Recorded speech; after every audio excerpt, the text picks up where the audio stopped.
Prior to 2012, I, like most people, had never heard of visual spatial neglect.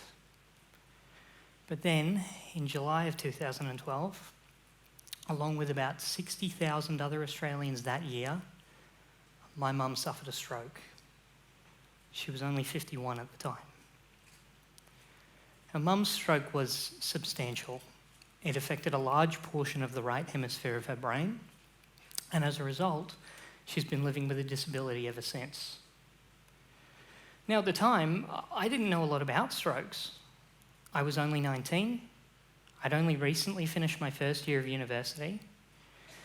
I knew that in some instances, strokes could be fatal. And I was vaguely familiar with the idea that many people who've had a stroke often have some form of paralysis. But that's it. That's all I knew. I was about to have a very steep learning curve with my brother and sisters. Now, Mum lives with the more common or recognisable effects of stroke: hemiparesis, which is the paralysis or loss of sensation on one side of the body; mobility difficulties as a result of this paralysis; and significant memory and attention difficulties. But she's also been left with a really common post-stroke condition, but one that I had never heard of until she had her stroke. It's called Visual Spatial Neglect, or VSN for short. Visual spatial neglect is believed to acutely affect about 2/3 of stroke patients who suffer damage to the right hemispheres of their brains. In particular, damage to the parietal lobe, which is the centre of our brain that helps us manage perceptions, sensory input, and helps us understand the layout of spaces. Now, while the majority of people who have VSN have acquired it as the result of a stroke, it's important to note that it's not a condition that is confined to stroke patients. VSN can occur after any significant brain trauma. Think anything and everything, from extreme sports accidents to car crashes, slipping over and hitting your head on the floor too hard, violent assaults, and anything in between. It can also occur as a result of Alzheimer's, so it's really very common. But if you're anything like I was at the time, you're probably wondering, so what exactly is visual spatial neglect? Broadly speaking, neglect is a series of disorders which removes your ability to properly process stimuli or sensation. In the case of visual spatial neglect, it's an inability to process visual stimuli. More specifically, it's an inability for the brain to process what the eyes are seeing on one side of the world. All of the data is coming in through your eyes, but the brain just can't process it. As a result, people with visual spatial neglect lose the ability to be consciously aware of one side of the world around their bodies. Most commonly, this is the left-hand side. Now, the way that VSN works, it's not like you've got to split down your visual field. It's not a blindness. Your eyes are working perfectly fine. Imagine instead that you've got a perfectly good working camera and you take a picture, but when you try to print that picture out, your printer only spits out half a page. The brain doesn't recognise the data coming in from the left-hand side of the world, and it assumes that all of the data coming in from the right-hand side of the world is the entirety of your vision. In severe cases, this can lead to people literally avoiding one side of the world. Now, this can be a pretty tricky concept to grasp, but on a day-to-day basis, somebody with visual spatial neglect may only eat food off one side of their plate. They may only wash or shave one side of their face, and they'll tend to read text from the middle of a page rather than from the left-hand edge. Their brain's completely failing to provide data that the other side of the world is there in order for them to engage with it. Now, this can escalate to being a serious and very dangerous issue pretty quickly. Potentially the most dangerous aspect of VSN is the tendency for patients to overlook obstacles in what's referred to as their neglected side.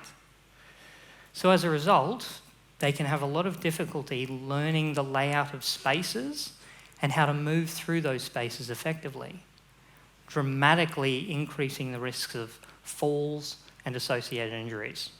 As if this wasn't difficult enough, it's further complicated by what's referred to as a body imaging deficit. Somebody with a visual spatial neglect can have a lot of trouble understanding the physical dimensions of their own body. They'll tend to neglect one half. So whilst I understand that I'm this wide, and I can fit through a space this wide, somebody with a visual spatial neglect may only understand one half of their bodies. As a result, they'll often misjudge the kind of spaces that they can move through, or they will greatly overcompensate for what they can see. As you can imagine, visual neglect patients will often run into doorways or furniture on their neglected side.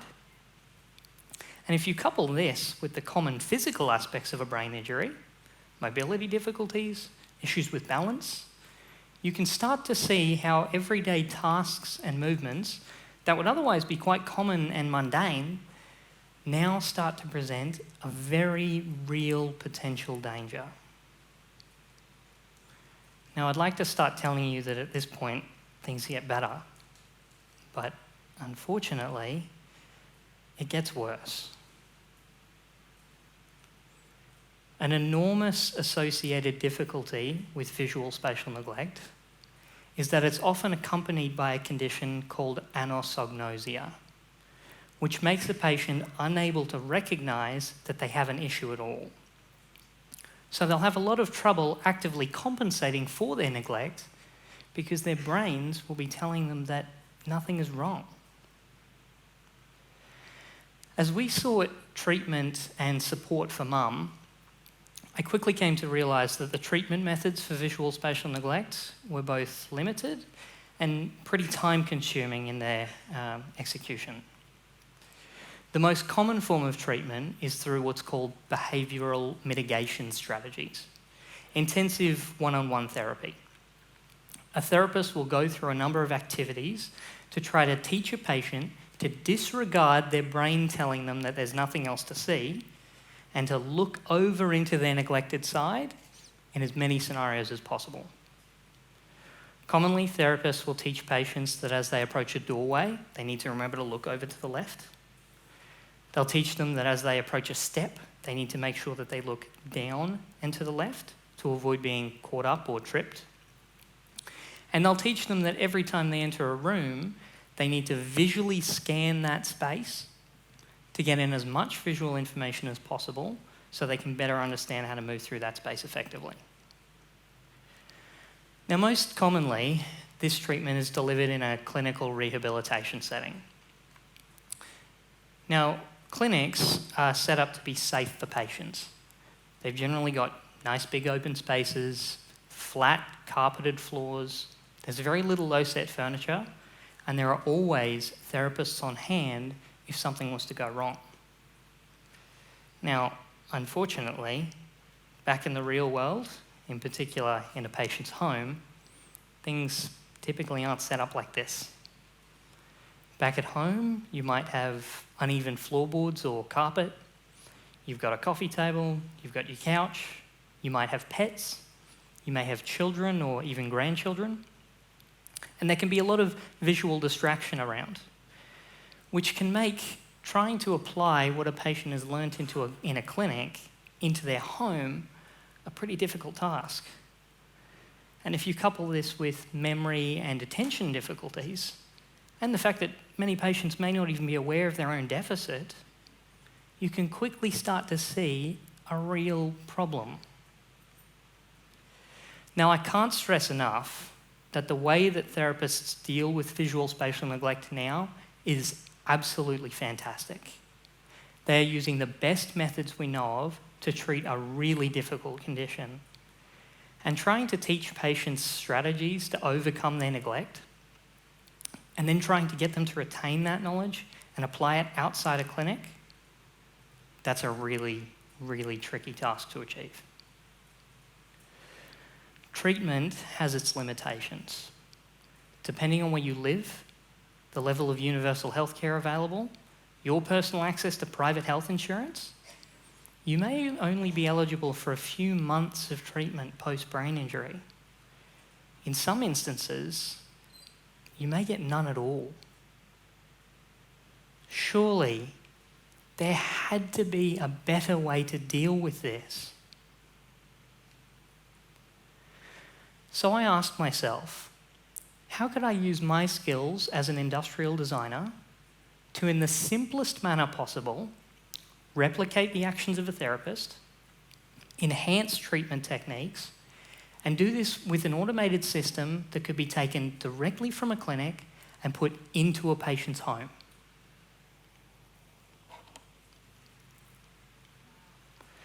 So I took the most basic principle of VSN treatment, reminding patients via verbal cues to look into their neglected side in as many scenarios as possible. And I applied this to a simple wearable system.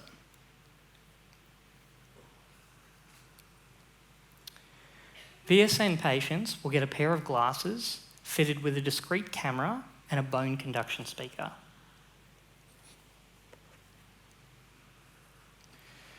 And the other aspect of the system is a series of small infrared tags, which are to be fitted throughout a patient's home in locations where their therapists or carers or their family members think that they're most needed. Whether that's on the ends of your coffee table, on the left-hand side of every doorway, maybe it's just on the inside of the left-hand side of your pantry. When you approach one of these tags, they'll start to glow to try to capture your attention. And the camera in the glasses will pick up the location of the tag, and you will be given clear verbal instructions through the bone conduction speaker to search for that tag in your neglected space. Now, bone conduction is ideal for this scenario because it transmits sound directly through the skull. It makes the system a lot more discreet because nobody else around you can hear the verbal cues. Also, many patients who have a visual spatial neglect often have an auditory neglect, which is an inability to properly process sound on one side of the world. Bone conduction helps to sidestep this issue. In simple terms, all we want to do is to alert patients to what's outside their visual field and get them to look in that direction in as many scenarios as possible. Whether that means knowing where a piece of furniture is, knowing that you're too close to one side of a doorway, or maybe it's just being able to find something that you would otherwise miss. Now, the idea is that the system would be used initially in a rehabilitation clinic. Therapists could use the system for neglect training activities, so immediately patients are made aware of exactly what they have to do. Find these tags in every required scenario. And that exact same task is translated directly from a clinic into a patient's home. And this direct transfer between clinic and home can help avoid any issues around trying to apply a learned task to what may now seem like a bit of an unfamiliar environment, hopefully leading to greater functional outcomes and a much faster recovery. Now, the system's designed to be taken home so that your treatment can continue. I sat down and I worked out that the cost of fitting out mum's entire house with the infrared tags was still less than what we were spending for just 1 week of therapy. Now, for patients with a mild neglect, the system might only be used until they've built up a good habit around looking into their neglected site, at which point the system can be moved on to somebody else. For patients with a much more severe neglect, the system might be used constantly, as long as they need it, as long as it's helping. Because visual spatial neglect is such a pervasive condition, for some, this system might be the difference between whether they need a live-in carer. For others, it could mean the difference between whether they get to stay at home or whether they need to go to a live-in care facility. It's designed to streamline the recovery process in a manner that doesn't require you to rearrange your lifestyle. Brain injury does enough of that as it is. Now, this is a treatment for just one aspect of brain injury recovery. It's not rocket science, and we haven't reinvented the wheel. I've taken a relatively simple and cost-effective design solution, and I've applied it to a significant problem. Now, prior to 2012, I had never even heard of visual spatial neglect. If my mum had not had her stroke, I probably never would have ever heard of it. And I would have never come up with a design solution to help to treat it. Let's not wait for designers and engineers to have such personal connections with these problems to start turning their attention and their talents toward finding solutions. If you have a problem, tell a designer. If you are a designer or an engineer, go out and find a hidden problem. You never know. The solution you create might one day help someone you love. Thank you.